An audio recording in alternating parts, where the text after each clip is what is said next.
Senin siang, Wakil Wali Kota Palembang Fitrianti Agustina bersama dengan pejabat terkait meninjau secara langsung lokasi yang kerap menjadi tempat langganan banjir yang berada di Jalan Kolonel Haji Bardian di depan loket Damri Palembang.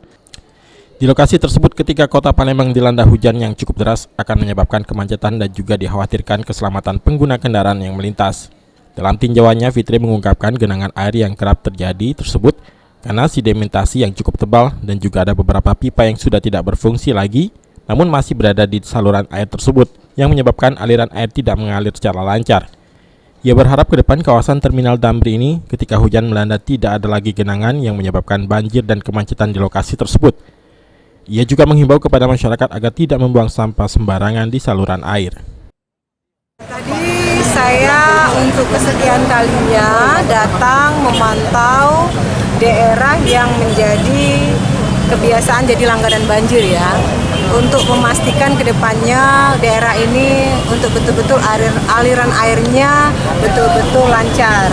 Pada intinya aliran air tersendat ini karena memang sedimentasinya cukup tebal. Nah, ini sedang kita lakukan pengurukan.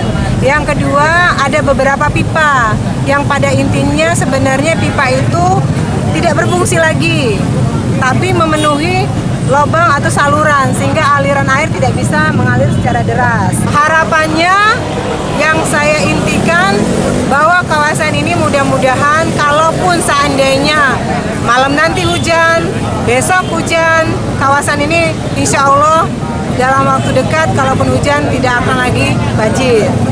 Ya, aliran airnya lebih lancar. Itu dalam jangka pendek. Heru Wahyudi, PAL TV.